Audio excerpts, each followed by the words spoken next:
제10장.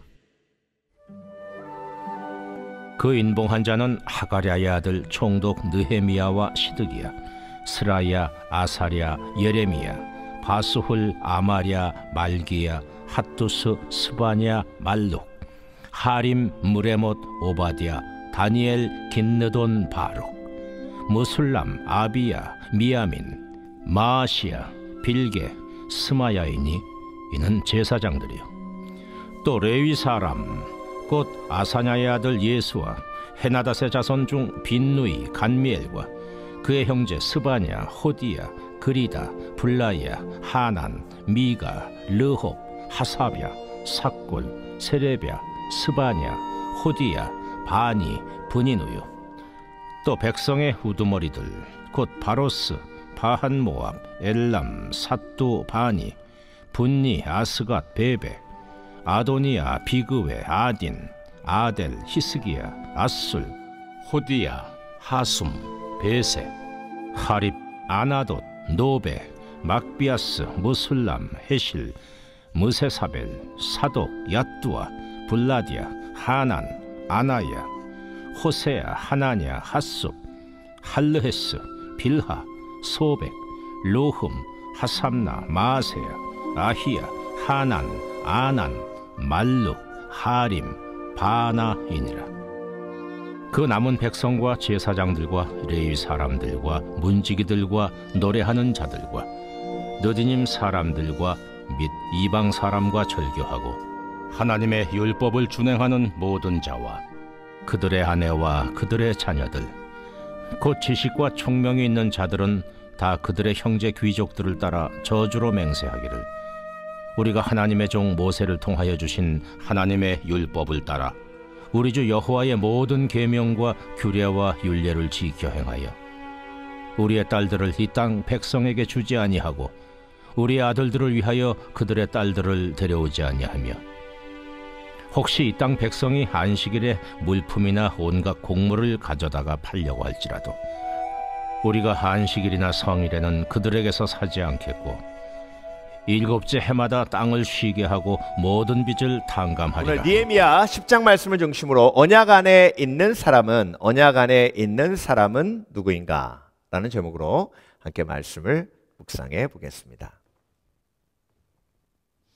여러분 오늘 본문에 84명의 그런 명단이 나옵니다. 이 명단 쭉 읽으시면서 그런 생각하셨을 겁니다. 이 명단이 나하고 무슨 상관인가? 상관이 있으니까 하나님께서 말씀에 적어 놓으셨겠죠, 그렇죠? 이 명단을 처음 시작할 때 인봉한 사람은 이렇게 시작하고 있습니다. 인봉이란 말이 무엇인지 먼저 보기를 원하는데요. 그리고 이 명단과 나와 어떤 관련이 있는지 이 인봉이라는 단어를 좀 깊이 묵상해 보면 그 연결점을 찾을 수 있습니다. 자, 인봉이란 말은요, 인을 친다는 건데요. 편지를 법령을 그 봉투에다 넣고 인을 치면 법이나 편지나 그 누구도 열 수 없습니다. 다니엘서 6장을 보면 페르시아 왕이 다니엘을 사다굴에 집어넣으면서 그 법령을 선포할 때 인봉했다라는 말이 나옵니다. 그 얘기는 뭐냐면 왕의 법을 이제 인봉했기 때문에 그 누구도 바꿀 수 없고 그 누구도 건드릴 수 없다는 것을 의미합니다.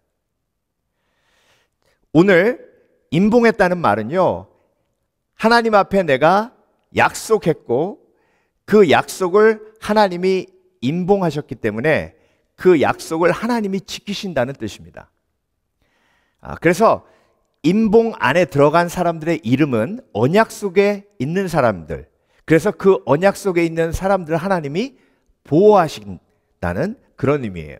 그래서 오늘 84명의 명단들을 보면서 그 명단 속에서 주시는 메시지는 뭐냐면 나는 언약 속에 있는 사람인가? 그 누구도 인봉을 해할 수 없고 뜯을 수 없고 바꿀 수 없고 그리고 그 인봉 안에 있는 명단을 끌어내서 지울 수 없고 그 영원한 언약 속에 들어가 있는 사람인가? 그렇지 아는가라는 질문을 던지고 있는 겁니다. 근데 여러분, 오늘 본문에 빠져 있는 사람 한 사람이 있는데 그 사람이 누구냐면 엘리야십입니다. 엘리야십은 대제사장이에요. 3장을 보면 양문을 건설할 때 제사장들이 지었는데요. 양문은 우리가 잘 알고 있는 예수님이 십자가 지고 골고다 언덕으로 나가실 때 거쳤던 문이고요. 그 양문을 때로는 사자문이라고도 합니다. 그런데 그 양문을 지을 때 쓰임받았던 사람들이 제사장들이었고 그 일을 앞장섰던 사람이 엘리야십입니다. 그런데 6장에 보면 엘리야십이 도비야와 사돈 관계를 맺습니다. 그리고 오늘 본문에 빠져 있어요. 그리고 13장을 보면 엘리야십이 도비야를 성전의 방 안으로 들입니다. 그래서 느헤미야가 깜짝 놀라서 도비야를 쫓아내죠. 여러분, 성벽 안에 있었습니다. 그리고 대제사장이니까 성전 안에 있었습니다. 그런데 영원한 언약에서는 빠져 있었어요. 그래서 여러분, 몸이 교회에 있다고 영원한 언약에 들어가는 것은 아닙니다.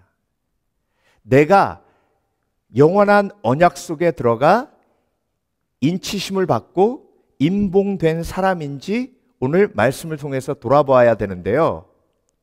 결국 내가 그렇게 하겠습니다라고 결단하고 거기에다가 이름을 쓴 건 내가 자원해서 하는 거죠. 그 자원했을 때 영원한 임봉을 하나님이 쳐주시는 거예요. 그건 어떤 사람도 건드릴 수 없는 거예요.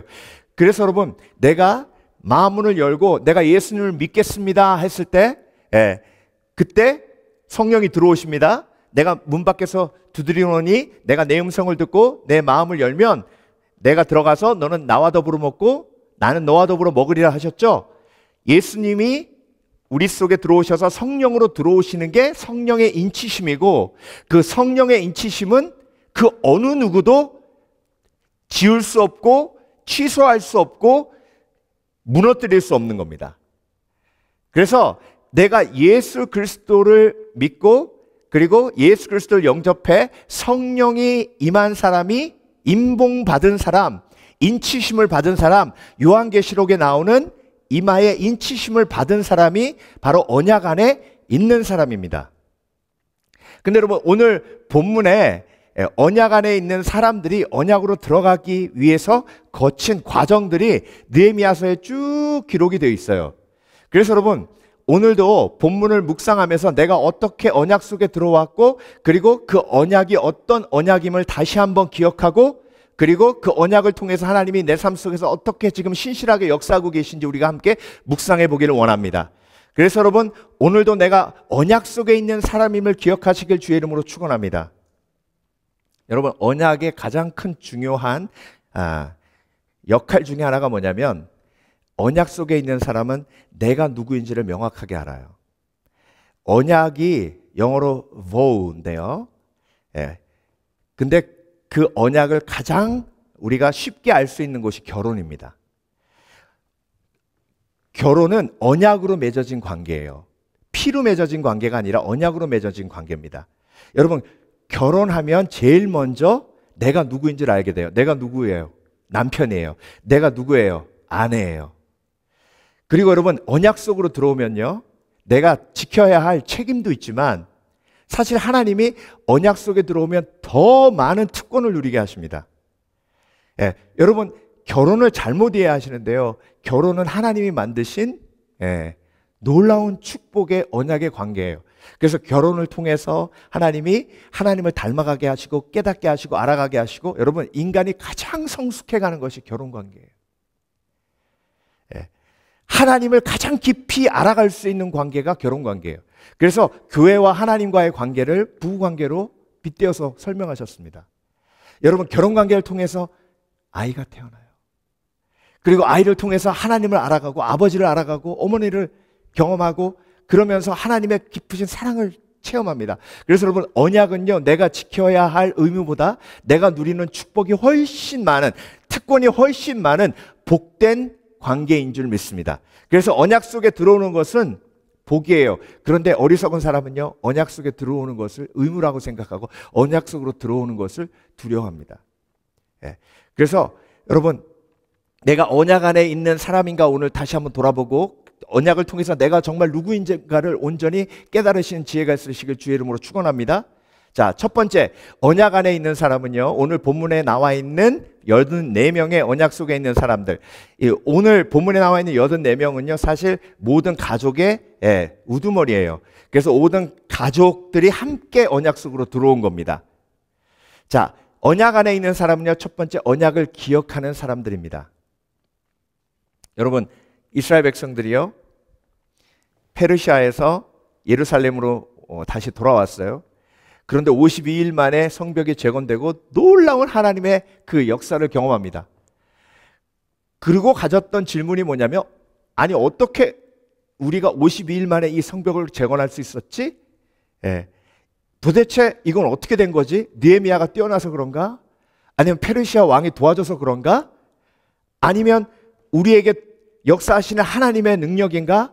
그래서 하나님의 말씀을 들려달라고 에스라에게 간곡히 부탁합니다. 그래서 에스라가 모세오경을 읽죠. 그때 잊었던 언약을 다시 기억하게 됩니다. 그 잊었던 언약을 다시 기억하게 되며 하나님이 신실하게, 우리가 언약을 지키지 않아도 하나님은 신실하게 언약을 지키신 하나님임을 알게 됩니다. 그래서 그 하나님의 신실하심 때문에 내가 잊었던 언약을 다시 기억하게 되는 거예요. 그래서 언약으로 다시 들어오게 됩니다. 그래서 여러분, 저와 여러분의 삶에 혼란이 있을 때는요, 언약을 잊었을 때예요. 하나님의 약속을 잊었을 때입니다. 하나님의 약속을 잊잖아요. 그럼 걱정, 근심이 막 밀려와요. 하나님의 언약을 잊으면요, 내가 누구인지를 모르게 돼요. 여러분, 하나님의 언약을 잃은 사람의 특징이 뭔지 아세요? 헷갈린다는 거예요. 내가 좋은 사람이기도 한 것 같고 죄인인 것 같기도 하고, 내가 이런 거 보면 좀 착한 사람 같은데 이런 거 보면 막 되게 못된 사람 같고 막 혼란스러워요. 여러분, 하나님의 언약 속에 들어오면 내가 하나님의 자녀임을 제일 먼저 알게 됩니다. 하나님과 이스라엘 백성들 사이에 아버지와 자녀와의 언약이 있고요. 그리고 하나님과 이스라엘 백성들 사이에 남편과 아내의 언약이 있어요. 예수님은 믿는 사람들의 신랑이세요. 그래서 그 언약 속에 조건 없는 사랑이 가득 들어 있습니다. 그리고 특별히 주인과 종의 언약 관계가 그 속에 들어 있어요. 그래서 내가 내 삶의 주인으로 살다가 하나님의 언약을 기억하는 사람은 하나님이 내 삶을 책임져 주고 계심을 잊고 있었음을 알게 돼요. 그래서 언약을 기억할 때 다시 내가 새로운 삶을 살게 되는 겁니다. 그래서 여러분, 아브라함이요, 99세 때까지 언약을 잊었어요. 그래서 이스마엘 취했어요. 그리고 하나님이 천사들을 보내서 그 언약을 기억하게 하셨음에도 불구하고 비웃었어요. 그래서 이삭의 이름이 laughter, 비웃음이에요. 그런데 이삭이라는 이름을 통해서 하나님이 깨닫게 하신 건 뭐예요? 너희들은 나의 약속을 잊고 비웃었지만 나는 신실하게 그 언약을 지켰다. 그래서 너의 비웃음을 기억하라, 아이삭. 너의 신실하지 못함을 기억하라. 그리고 나의 신실함을 기억하라. 그래서 여러분, 내 모든 걱정, 근심, 내 모든 삶의 짐들, 그 속에서 내가 하나님의 언약을 잊었음을 기억해야 합니다. 하나님의 언약을 잊었기 때문에 내가 걱정하는 거예요. 하나님의 언약을 잊었기 때문에 내가 잘못 행하는 겁니다. 여러분, 사울은 천천히요, 다윗은 만만이라고 했을 때 어떤 걱정, 근심이 확 밀려왔어요. 이제 다윗이 내 왕위를 빼앗아갈 것이다. 근데 여러분, 하나님이 사울에게 어떤 언약을 주셨어요? 내가 내 말씀 안에 거하면 너의 왕국은 어떻게 될 것이다? 영원할 것이다. 근데 여러분, 사울은 그 언약을 잊었어요. 우리의 삶도 마찬가지예요. 몸이 좀 아프면요, 나를 지켜주시기로 하신 하나님, 나를 보호하시기로 하신 하나님, 광야를 걸어도 내 옷이 헤어지지 아니하고 내 신발이 해지지 아니하고 만나와 메추라기를 주시며 낮에는 구름 기둥, 밤에는 불 기둥을 인도하신 하나님의 언약이 내 속에 있어요. 근데 우리는 그 언약을 잊고 사울처럼 의심해요. 그리고 나를 공격하는 다윗을 죽이러 다녀요. 여러분, 느헤미야서 후반부를 보면요, 율법책을 읽어줄 때 백성들이 그 율법책을 듣고 회개합니다. 울어요. 왜? 성경에 있는 모든 이야기가 다 내 이야기거든요. 여러분, 성경의 모든 이야기는 언약을 품고 있어요. 그래서 그 이야기를 통해서 하나님이 저와 여러분에게 언약을 주시거든요. 그래서 성경의 모든 이야기는 누구의 이야기예요? 나의 이야기예요. 왜? 하나님은 항상 동일하시기 때문에, 그리고 나는 성경에 나와 있는 모든 인물들처럼 죄인이기 때문에. 그래서 여러분, 어떤 이야기를 뽑아도요, 내 삶에 적용하잖아요? 그러면 다 맞아떨어집니다. 왜? 하나님은 어제, 오늘, 그리고 내일 동일하시기 때문에, 그리고 나도 항상 죄인으로 동일하게 지금까지 살아왔기 때문에. 그래서 성경의 어떤 이야기도요, 모두 다 나의 이야기예요. 그렇기 때문에 성경을 열고 하나님의 이야기, 사람들의 이야기를 내가 읽고 묵상하면 내가 잊었던 언약이 거기서 올라오기 시작합니다. 그래서 여러분, 하나님이 나에게 어떤 언약을 주셨어요? 영원한 언약을 주셨어요. 하나님이 세상을 이처럼 사랑하사 독생자를 주셨으니 있는 저를 믿는 자마다 멸망치 않고 영생을 얻게 하려 하심이니라. 그래서 여러분, 모든 두려움은요, 다 죽음과 관련되어 있어요. 계단에서 내려가다가 살짝 넘어지기만 해도 그래요. 일어나면서 아우 죽을 뻔했네 그래요. 모든 두려움은 다 죽음과 관련되어 있어요. 근데 여러분, 그 죽음을 이길 수 있는 힘이 어디서 와요? 언약을 기억하는 믿음에서 와요. 나에게 허락해 주신 영원한 생명에 대한 약속, 그 약속을 믿고 오늘도 언약 안에 있는 사람임을 기억하시고 그 언약을 누리시는 복된 그리스도인 되시길 주의 이름으로 축원합니다. 근데 여러분, 이 언약을 믿는 게 특별히 힘든 사람이 있어요. 그 사람이 누구냐면 부모님이 약속을 잘 안 지킨 사람들이에요. 부모님이 약속을 잘 안 지킨 사람은요, 하나님의 언약을 의지하는 게 정말 힘듭니다. 그 사람이 누군가 하면 저예요. 근데 저희 아내는 비교적 부모님이 약속을 잘 들어주셨어요. 그래서 결혼해가지고 같이 한 방향으로 갈 때 항상 아내는 저보다 훨씬 더 큰 믿음을 갖고 있는 걸 보게 돼요. 저는 항상 뒷주머니 차요. 하나님이 이걸 들어주시지 않았을 때 어떻게 해야 할지 뒷주머니를 차고, 그게 뭐예요? 의심이에요. 그런데 여러분, 그 과정을 통해 제 의심이 무너집니다. 깨어집니다. 그때 제 속에서 튀어나오는 게 뭐냐면 회개예요. 그래서 여러분, 언약 안에 있는 사람은요, 회개하는 사람입니다. 이스라엘 백성들이요, 모세의 율법을 들으면서 회개가 터집니다. 울어요. 왜 울어요? 자신들이 얼마나 하나님을 의심하고 하나님을 온전히 신뢰하지 않았는지. 여러분, 예루살렘 성전이 BC 586년에 무너졌어요. 하나님이 예레미야와 이사야를 통해서 70년 후에 회복하시겠다고 예언을 주셨어요. 그런데 그 예언을 계속해서 선포해도 이스라엘 백성들은 믿지 않았어요. 왜? 바벨론이 이렇게 건재하고 있는데 어떻게 우리가 다시 성전을 재건하냐는 거예요. 돌아갈 수도 없고 돌아가야 성전을 재건하는데 불가능해 보이는 거예요. 그래서 하나님이 오죽하면 이사야서에서 너희들이 말만 하면 항상 하나님이 우리를 잊으셨고 버리셨다 하는도다.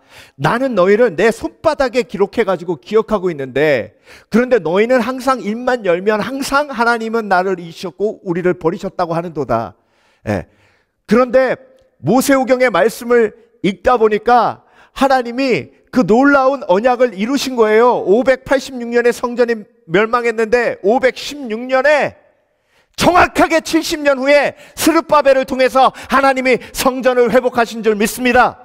예. 그래서 여러분, 그 성실하신 하나님, 그 신실하신 하나님을 말씀을 통해서 내가 경험하고 체험할 때 회개가 터질 수밖에 없는 거예요. 여러분, 아브라함이 이삭을 바친 건요, 회개의 열매입니다. 내가 그렇게 의심하고 심지어 99세가 되었을 때 천사들이 찾아와 우리에게 내년 이맘때 아이가 있을 거라고 얘기했을 때도 비웃었잖아요. 이삭, 비웃음. 그런데 하나님이 신실하게 이삭을 주신 거예요. 예. 이스마엘을 취해서 하나님을 범죄하고 하나님을 믿지 않고 뒤돌아서서, 예, 특히 사라를 누이라고 몇 번이나 속였습니까? 그런 불신앙 덩어리인 아브라함에게 신실하신 하나님의 은혜가 임한 것을 아브라함이 체험하고, 예, 회개할 수밖에 없는 거예요. 그러니까 하나님이 이삭을 모리아산에 가서 번제로 드리라 할 때, 예, 아브라함은 지금 뭘 기억하는 거예요? 하나님이 보여주신 언약을 기억하는 거예요. 어떤 언약이에요? 별을 봐라. 내 자손이 저 별들 같이 되리라. 저 모래를 봐라. 네 자손이 저 모래처럼 되리라. 그 약속을 잊었는데 이삭이 태어나고 그 약속을 이루신 하나님을 경험하니까 심지어 이삭을 모리아산에 가서 번제로 바치라고 하는데 그 언약이 기억나는 거예요. 여러분, 이게 믿음이에요. 내가 인생을 살아가며 하나님을 원망하고 하나님을 등지고 그리고 하나님의 약속을 잊고 살았을 때도 하나님은 신실하게 우리 속에 역사하시고 우리에게 허락해 주신 그 약속을 신실하게 지키신 하나님이에요. 그래서 여러분, 말씀을 통해서 나의 죄성을 발견하게 되면 회개할 수밖에 없어요. 베드로가 밤새도록 고기를 잡았는데 예수님께서 나타나셔서 오른편에 그물을 던지라 하세요. 그러니까 베드로가 무슨 마음이 딱 생기냐면, 참나, 아니 목수가 와서 어부한테 그물을 던지라고 하네. 웃긴다. 그런데 당신의 말이 틀렸다는 걸 증명하려면 내가 어떻게 해야 돼요? 그물을 던져서 빈 그물을 건져 올리면 내가 당신의 말이 틀렸다라는 걸 증명할 수 있죠. 그래서 베드로가 그물을 던집니다. 그런데 그물이 찢어질 정도로 많은 고기가 잡혀요. 그때 베드로가 어떻게 했어요? 무릎 꿇고 회개했어요. 예. 하나님의 말씀대로 이루어지는 순간 그때 우리 속에 회개가 터집니다. 그래서 여러분, 인생은요, 성취가 항상 내 속에 축복이 되려면 성취의 순간에 두 가지 길밖에 없어요. 한 가지 길은 회개, 한 가지 길은 교만. 그래서 언약을 이루신 하나님을 기억하고 그 언약을 이루신 하나님을 체험했을 때 우리는 항상 뭐가 나와야 돼요? 회개가 나와요. 왜? 항상 의심하니까요. 여러분, 오늘도 얼마나 의심하셨어요? 어제도 얼마나 의심하셨어요? 근데 신실하신 하나님이 그 언약을 이루시잖아요. 여러분, 엘리야십이요, 도비야하고 사돈관계 맺은 이유가 뭐예요? 뒷주머니 찬 거예요. 여러분, 오늘 본문에 그 명단이요, 거기에 사인하는 게 얼마나 위험한 일인 줄 아세요? 도비야가 어떤 유언별을 퍼뜨렸어요. 느헤미야가 왕이 되려고 한다는 느헤미야를 그 유언별을 퍼뜨렸죠. 그러면 이 문서에 내가 사인하면 나중에 느헤미야가 위험에 빠지면 반란에 참여한 사람의 일부분이 되는 거예요. 그런 위험이 있음에도 불구하고 신실하신 하나님을 체험하고 경험한 그들이 회개하고 그런 위험을 무릅쓰고 사인한 거예요. 헌신한 거예요. 그때 하나님께서 그 명단에 임봉을 치신 겁니다. 저와 여러분, 오늘도 언약 안에 있는 저와 여러분이 날마다 의심하고 날마다 하나님 앞에 불평하지만 그때마다 나를 신실하게 인도하시는 하나님의 그 선하심을 체험할 때마다 회개하는 지혜가 있으시길 주의 이름으로 축원합니다. 그래서 나의 삶의 모든 성취와 나의 삶의 모든 기도 응답은 회개의 소스가 되시길 주의 이름으로 축원합니다. 그래서 나는 기도 응답 받으면 회개하고, 나는 하나님의 약속이 이루어지면 회개하고, 오히려 내 삶이 잘 될 때 더 크게 회개하는 지혜가 있으시길 주의 이름으로 축원합니다. 축원합니다. 그래서 여러분, 성경의 가장 큰 대조 중에 하나가 뭐냐면 솔로몬이 성전을 건축했을 때, 그리고 느헤미야가 성벽을 건축하고 백성들의 반응이에요. 솔로몬이 성전을 건축했을 때는 회개란 말이 한마디도 나오잖아요. 그런데 이상하게 성벽을 재건했을 땐 백성들의 회개가 터집니다. 이게 저와 여러분의 성취의 방향이에요. 내가 한 것 같죠? 돌아보세요. 내가 한 게 아무것도 없어요. 하나님이 요만큼이라도 안 도와주셨으면 불가능한 일이었어요. 그런데 여러분, 그 신실한 하나님의 약속 이루심을 우리는 우리의 교만의 도구로 삼을 때가 얼마나 많은지 모릅니다. 그래서 여러분, 언약 안에 있는 사람은요, 회개하는 사람들인데 약속이 이루어질 때 오히려 회개하는 사람들이 언약 속에 있는 사람들입니다. 마지막으로 언약 안에 있는 사람들은요, 약속을 드리는 사람들입니다. 여러분, 하나님께서 약속을 이루셨죠, 그렇죠? 그러니까 내가 하나님 앞에 약속을 드리는 거예요. 이게 자연스러운 반응입니다. 자, 오늘 본문에 백성들이 어떤 언약을 하고 사인을 하고 임봉을 했냐면요, 제일 먼저 이방인들과 결혼하지 않겠다, 그렇죠? 그리고 안식일을 거룩하게 지키겠다. 그리고 희년에, 희년이란 7년, 매 7년 땅을 쉬게 하겠다. 그리고 새 것 있죠? 첫 예물을 드리고 11조를 드리겠다. 그리고 레위 지파가 성전을 돌볼 때 우리도 성전 우선의 삶을 살겠다. 이런 약속을 하나님 앞에 드렸어요. 근데 여러분, 이 약속이요, 약속하고 나면 엄청나게 부담스러운 거예요. 그래서 우리는 약속을 잘 안 해요. 하나님 앞에 결단하면 삶이 무척 불편해져요. 자, 여러분, 만약에요, 여러분이 오늘부터 하나님, 나는요 절대로 불평하지 않겠습니다 라고 결단한다고 생각해 보세요. 오늘 본문의 백성들이 저주로 결단했다 그랬죠. 저주로 결단하는 건 뭐냐면, 내가 이 약속을, 이 언약을 지키지 않았을 때는 하나님이 나에게 저주를 내리셔도 나는 절대 불평하지 않겠습니다 라는 각오예요. 그러니까 여러분, 그런 약속을 하나님 앞에 하세요. 그럼 내일부터 어떤 일이 벌어질까요? 말하는 게 조심스럽고요. 그리고 말하는 게 불편해지고요. 그러니까 삶에 불편한 게 한두 가지가 아니게 돼버려요. 그러니까 우리는 너무 잘 알아요. 결단하면 큰일 난다. 그리고 하나님 앞에 섣불리 약속하면 큰일 난다. 그래서 결단도 안 하고 약속도 안 해요. 그게 바리새인의 신앙이에요. 바리새인은요, 결단하지 않아요. 약속하지 않아요. 그냥 외식만 해요.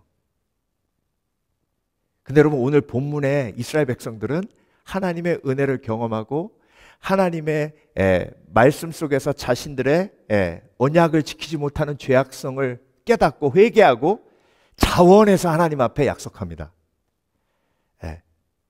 엘리야십처럼 이방인들과 사돈을 맺은 사람은 그 언약에 들어올 수도 없는 거예요. 왜?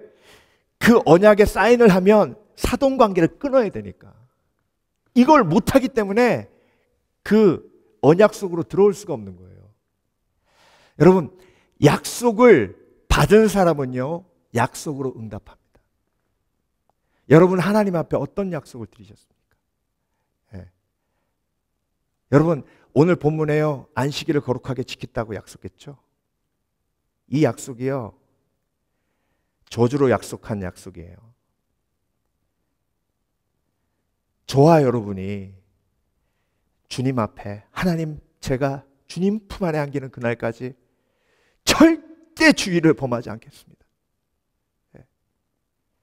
여러분, 이 언약, 이 약속을요, 하나님이 얼마나 기뻐하시는지 아세요? 네. 여러분, 하나님이 이스라엘 백성들에게 주신 약속은요, 7,000가지가 넘어요. 예언까지 합치면 32,500개. 근데 여러분, 오늘 본문에 나와 있는 이스라엘 백성들이 은혜 받고 한 약속은 단 6개예요. 근데 여러분, 하나님은 우리에게 32,500가지의 예언과 약속을 주시면서 6가지 약속을 고백하는 이스라엘 백성들을 통해서 그렇게 기뻐하셨습니다. 여러분, 신실하신 하나님을 경험하면 신실해지는데요, 신실한 사람의 특징이 뭐예요? 약속을 고백하고 그 약속을 지키기 위해 오늘도 죄와 싸운다는 거예요. 네. 여러분, 믿음의 사람은요, 이 약속을 하나님 앞에 해야 됩니다. 어떤 약속이냐면, 하나님께서 한 영혼을 천하보다 귀하게 여기시기에 내가 하나님 앞에 약속합니다.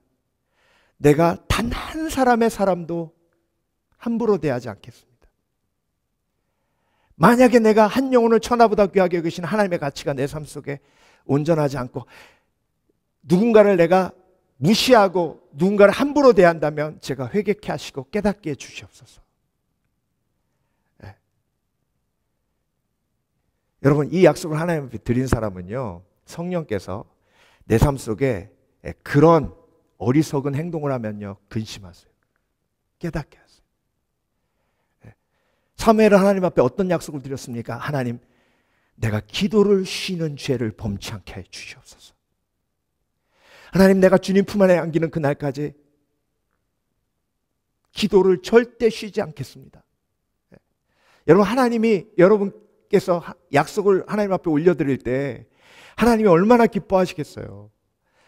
약속 안에 있는 사람들, 언약 안에 있는 사람은요, 하나님의 신실하심을 경험하고 약속을 지키시는 하나님을 경험했기 때문에 하나님 앞에 약속을 올려드리고 하나님 앞에 약속을 드리는 것에 자원함이 있고 열림이 있습니다. 여러분, 큐티 하시잖아요. 그런 약속 하나님 앞에 드리실 수 있으세요?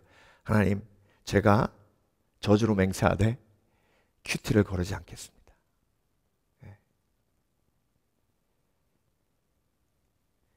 아유, 목사님, 괜히 약속했다가 저주받으면 어떡해요? 그러니까 여러분, 그게 어리석음이에요. 언약을 통해서 내가 얻는 특권이 훨씬 많아요. 아까도 말씀드렸잖아요. 32,500가지.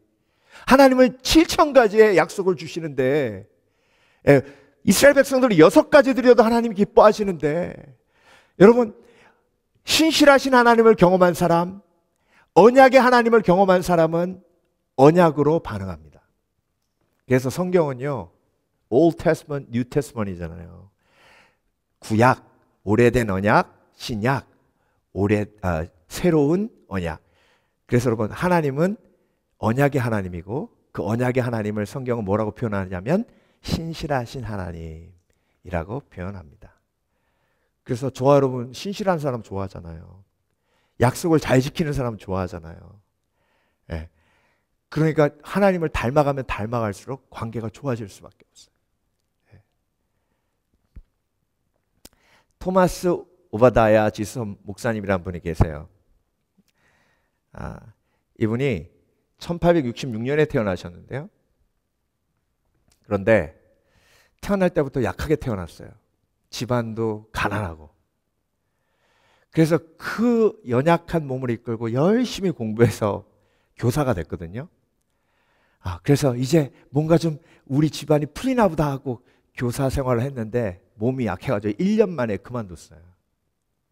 고향에 내려가서 몸이 약하니까 아무것도 못하고 집안에서 보험일 돕는 그런 일만 하고 있다가 예수님을 만나요.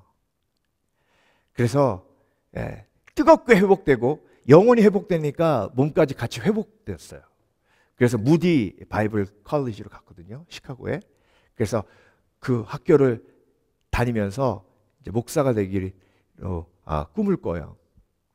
근데 그 학교를 졸업하고 이제 감리교 목사가 돼서 담임 목회를 시작하는데요. 1년 만에 또 쓰러졌어요. 그래서 또 집으로 내려가요. 아무것도 못하는 거예요. 하나님, 왜 나를 이렇게 약하게 지으셨습니까?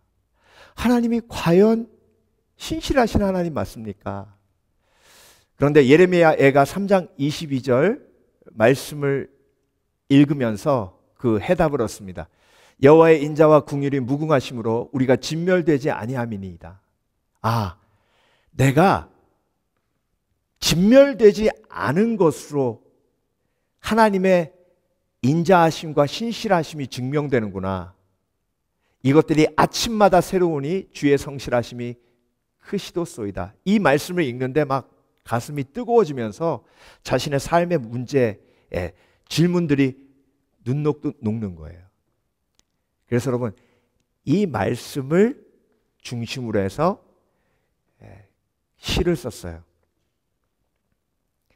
그 시가 노래가 되고 찬양이 됐습니다. 그 찬양이 무디 바이블 세미나리에서 먼저 불려졌고요. 그리고 빌리 그레암 목사님 전도 집회 때 불려지기 시작해서 전 세계적으로 알려지기 시작했습니다. 우리가 너무나 잘 알고 있는 찬양이에요. 그 찬양이 뭐냐면 오 신실하신 주 내 아버지여 늘 함께 계시니 두려움 없네.